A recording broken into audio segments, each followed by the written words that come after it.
Who did the Giants famously win against last year on the 4th of July? A. Blue Jays, B. Braves, C. Guardians, or D. the Dodgers? Famously. Well, their biggest rival is the Dodgers. Give me the names again. A. Blue Jays, Yeah. B. Braves, C. Guardians, or D. the Dodgers? Famously. What was famous last year? This was last year. Okay, maybe not famous. I added famous in. You added famous in? Well, You added famous It was a big one.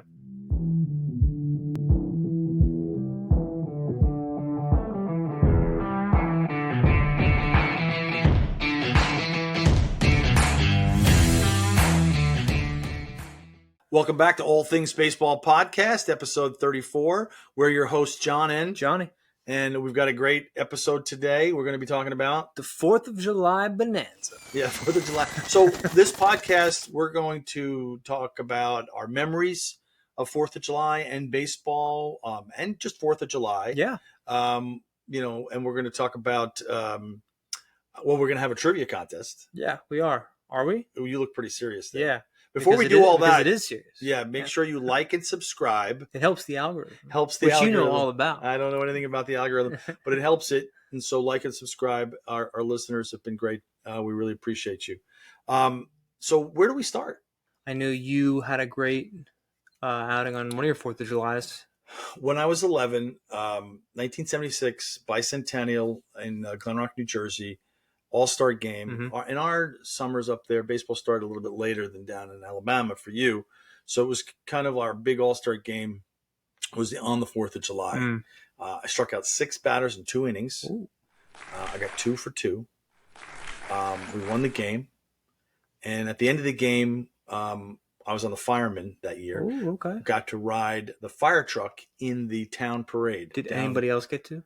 All the other firemen. So the Friars. But they didn't play in the game. They did. No, a couple of them played in the All-Star game. Yeah, the firemen. But the firemen, we had won the championship. They were 11 years old before. Yeah. Our team was called the Firemen. Okay. I didn't play against men. All right.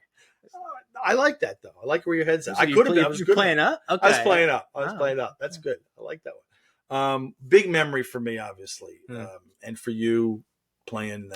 Nashville. Yeah. Nashville. I mean, that was our big tournament. I think I was probably like 10 or 11. You were 11 as well, yeah. Oh, wow. I played in Nashville, the Music City Classic. Right. A lot of teams in it. For the Rocket City Stars. Yeah. I think I did pretty well, right? You did really well. That was a great tournament. You were the coach of the Stars. Yeah, I was the coach of the Stars. I remember it well. I didn't get to ride a fire truck. But. Yeah. But all over America, baseball is played on the 4th of July. Yeah, something synonymous with it. Great traditions, right? So people usually the stadiums are pretty full. People are looking to do some stuff. At a lot of the minor league ballparks, they shoot fireworks after the game. They do, so yeah. People will gather. I know at our town. Every Friday home game, I think it's a win or lose. I think they do always. Definitely. Yeah. They always go with the fireworks after the show, which is really great for the fans. It's a great place to see because you're sitting down and they do them out in center field. Yeah. It's really fun. Keeps everybody engaged and coming back. I think for listeners who don't know, we actually Huntsville used to have a ball team, AA team in town. I think just for whatever reason, they had to disband it over 10, 15 years ago, and we've had the Rock City Trash Pandas. Got another AA team out in Madison now, and which is the sister town. It's close. It's a suburb of Huntsville, right? Of course, they probably hate that reference, but right. But no, they've been great. We've had them for 4 or 5 seasons now, and they've been just doing great. I mean, so excited. They just had. We went to a game earlier this year for our fundraiser. Yep. We had a big prospect come through. Drafted 8th overall in 2023. Right. He just came through and he's with the Angels now. Christian Moore. Yeah, he's a great ball player. If you're following the Angels, great ball player. Yeah. We got a chance to see him play. Electric. Great. Yeah. Really fun games. Yeah, the fireworks and all. But yeah, back to the 4th of July and just some great memories. What else stands out about just the times? Well, I know when I was a kid, when I was 18, I remember Dave Righetti with the Yankees threw a no-hitter. So that was big. Yeah.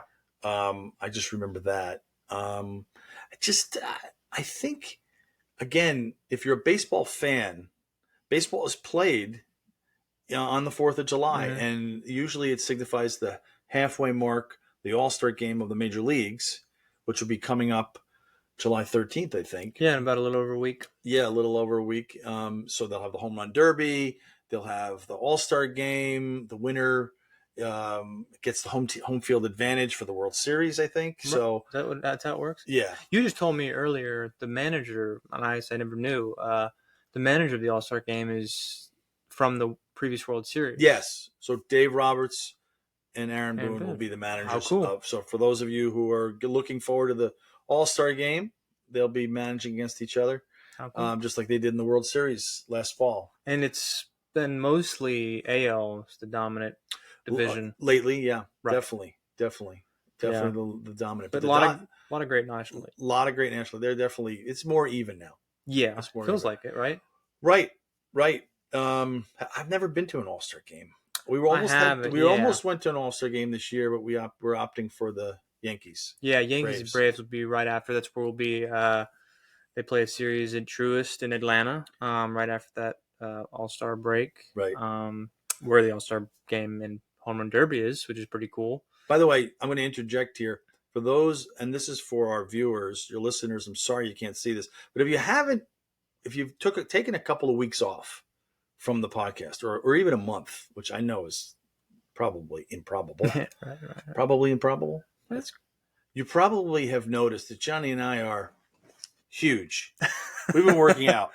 So, John, maybe just a little, just for the people out there. All right, just sorry, listeners. We've been working out. I know you've noticed it, and I'll go back to the 4th of July. But we're huge. Probably all in your minds. Yeah. Yeah. Well, we're just glad you said it. Yeah. But no. So back to the 4th of July. So tradition, right? Great traditions in baseball. They do lots of fun stuff at the ballparks, like we said. Yeah. What are some of the non-baseball things that you love about the 4th of July? Oh, just the grill outs, the barbecues, getting to spend time with family and friends, the fireworks. They're really fun. Staying safe for all the listeners out there. No open-toed shoes. No open-toed shoes. You used to say that all the time. Yeah. Well, the kids used to have the sparklers, and they would have open-toe shoes. I think it was more the bottle caps and the really fast ones. Yeah, and then our neighbors would come to the house because we have a big front porch, big white porch. And yeah, bring the chairs. And I would say you can't come out with open-toe shoes. You made everybody, Made everybody get shoes on. That's what I'm known for in the neighborhood. Safety first. I'm the closed-toe shoe guy. But so fireworks. Sparklers, fireworks, grilling out, pool if you got one. Certainly, it's usually hot. Yeah, we used to go to my grandparents. They'd have a pool. Growing up, we would Poppy go and Mima's over pool there. was a lot of fun. Watermelon, burgers, dogs, all that. Well, Poppy, and I know you're listening, Poppy.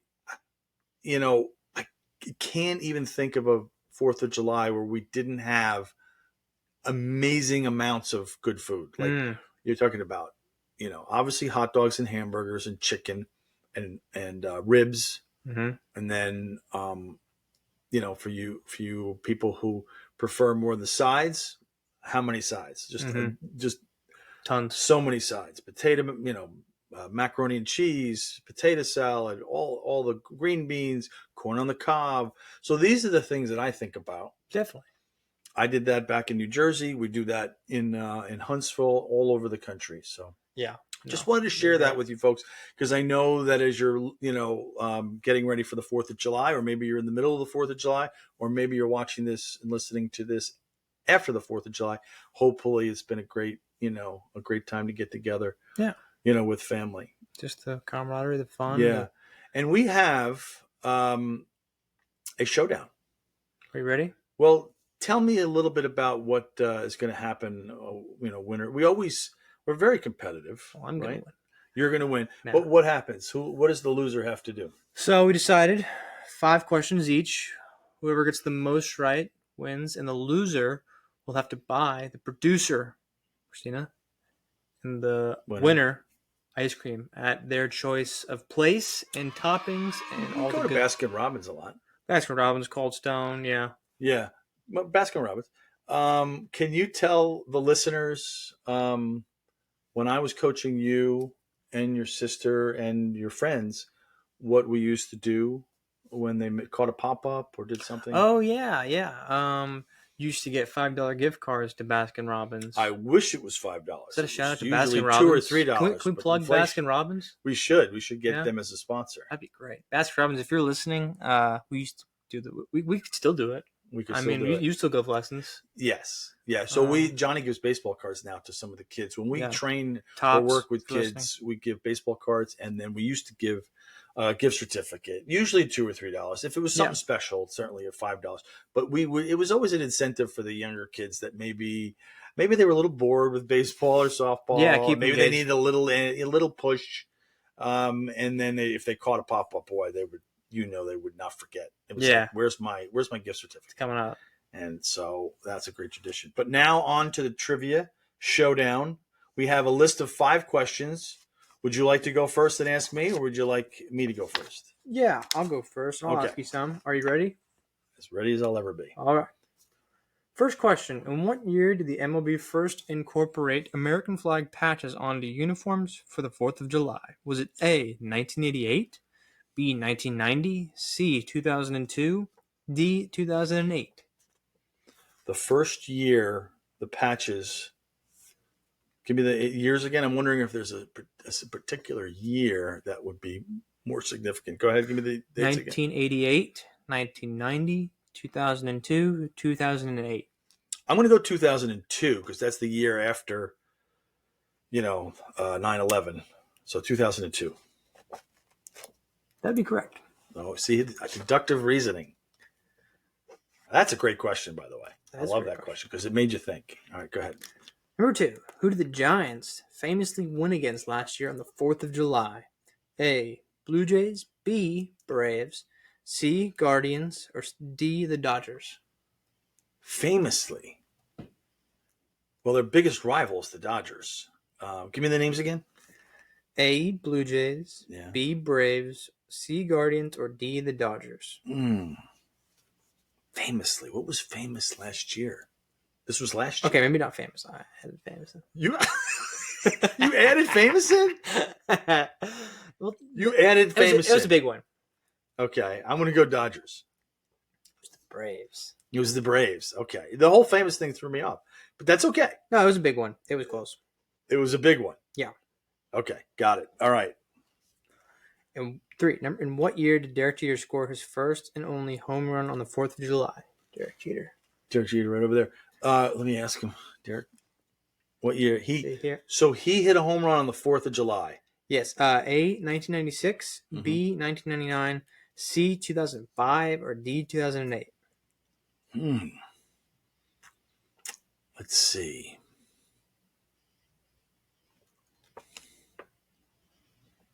Well, 99 was a really good year for him. I'm going to go 99. It's 96. I was going to go 96. His first year as a rookie. Yep. I should have gone 96. First year as a rookie. All right. Number 4. Okay. Which U.S. president was known to keep a baseball glove in his desk drawer? A, Bill Clinton, B, George H.W. Bush, C, Barack Obama, or D, Ronald Reagan? Bush. That is correct. Yes.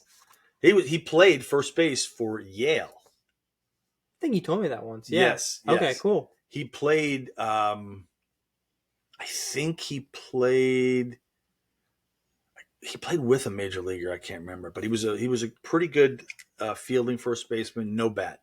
George H.W. Yeah. Nice. Herbert Walker. All right, go ahead. Sorry, that was my impression of him. Number 5, what song plays during the iconic 4th of July night game in the Sandlot? A, America the Beautiful, B, God Bless America, C, Take Me Into the Ball Game, or D, Born in the USA? As much as I wish it was Born in the USA, it was America the Beautiful by Ray Charles. That's right. All right. How many did I get? 3 out of 5. 3 out of 5. Okay. All right. Not bad. Not bad. All right. Are you ready? All right. I'm ready. Okay. All right. Where's my pen? Okay. How many home runs does Aaron Judge hit on the 4th of July? It's kind of like that Jeter one. A, 2, B, 9, C, 12, D, none. I don't think it would be B or C. I don't recall him ever. Yeah, 9 and 12 is a lot. That's a lot. Yeah. It's a big day. He's usually pretty good about regular season pressure, just for those big days. It's A or D. I think he's gotten it a couple times. I'm going to go A. That is correct. All right. All right. Good job. Good question. All right. What item is commonly passed out at MLB 4th of July games? A, popcorn. This is for 4th of July games. B, foam fingers. C, peanuts. D, mini American flags. D. D. Yeah. That's correct. American flags. Okay. All right. You're 2 for 2. All right. What are common activities in Cooperstown on the 4th of July? A, reading the Declaration of Independence, blacksmithing and letterpressing printing. B, kids dressing up as presidents. C, people on stilts juggling baseballs. D, food eating contests. So what are common activities in Cooperstown? On the 4th of July. A, reading the Declaration of Independence. B, kids dressing up as presidents. C, people on stilts juggling baseballs. D, food eating contests. Go C or D, but it's food eating. I feel like it'd be like hot dogs or something. They do the hot dog eating contest. But remember that this is at Cooperstown. Yeah. Okay. I'll go juggling the C. A, reading the Declaration of Independence. Oh, yeah. Really? Yeah. Interesting. Yeah. In the movie The Sandlot, number 4 question, what does Ham eat on the way to play the 4th of July game? A, corn on the cob. B, a hamburger. C, a hot dog. D, a corn dog. C. C, a hot dog. That's correct. We know The Sandlot better than... All right. So now we're tied. Going into the last question. Wait, that was 3. Yeah, we were tied. Yeah. We're tied, yeah. Okay. This is not an easy one either. Who did the Red Sox win against last year on the 4th of July? A, the Athletics. B, Marlins. C, Royals. D, Dodgers. A, Athletics. B, Marlins. C, Royals. D, Dodgers. It had to have been one of those yellows if it was a special game. Mm-hmm. Dodgers? That's incorrect. It was the Marlins. Marlins. All right. Well, we tied. We got a tiebreaker somehow. Tiebreaker. We didn't plan for a tiebreaker. We didn't. Yeah. Maybe we just go all out for ice cream and win. Our purists are going to say you never ended in a tie and you do something. Yeah. Extra innings. Yeah. Extra innings. So we decided, since we have a tie and we need a tiebreaker, what better way to break the tie than by using Topps baseball cards. Topps, if you're listening, we're using your cards. Little plug in. We're gonna use a. We do. Topps would be great. Yeah. We're gonna pull 2 cards. The high number of the player's jersey will be the winner. Okay. And our producers grabbed the cards for us. Didn't look. We haven't looked. I just have them in my hands right now. All right, so you're going to cut the first one, then you're going to give it back to me, and then I'm going to cut my card? Yes. All right, let's do this. Mine's cut, and you'll cut yours, and we'll reveal at the same time. So my first player. It's not exactly the same time, but that's okay. Okay, we showed All right. once. Who wins? I got Zach Wheeler. He is number... I got 3 players. Next card. That doesn't count. Yeah, that'd beat me. Ready? Only get 1. What do they get? I can't see his number. Wait. I don't think you can see the number. We got to look at it. Let's see it. Grab that card again. Okay. Grab that card again. All right. We'll just look it up. Oh, okay. This is... Who'd you get? I got Dylan Cease. Okay. Oh, 2 pitchers. Zach Wheeler is my player. Yep. His number is 45. Oh, and what's Dylan Cease's number? Dylan Cease. You ever flash? I can't see his number. Dylan Cease is number... I'm 45. 84. 84? Holy cow. Wow. He's way up there. Thank you. All right. I'd like to thank... So I'm getting ice cream. I'd like to thank my Lord and Savior. Shout out to Dylan Cease. And Dylan Cease for having a high number. Yeah. Thank you. Thank you. Okay. So I hope you enjoyed that. That was kind of interesting. Tops, we need you as a sponsor. Please. Thanks for joining us for All Things Baseball podcast. This was a fun one. That was fun, yeah. Real quick. So catch us on the socials too. So we're on Twitter, Instagram, TikTok. I believe we're on TikTok, yeah. Yeah, I don't know, maybe Facebook, but we're definitely on the socials. So please check us out there, and we will have some future episodes, some interviews. We'd like to get back to some of the scouting and some of the player interviews that we do, coaching interviews that we do. We've got one coming up that I know that you're going to like. It's really an inspirational one. So check us out in a couple of weeks. That should be out as well. And thanks for joining us. Yeah, thank you. Spend some time with your family. Happy 4th of July. Happy 4th of July.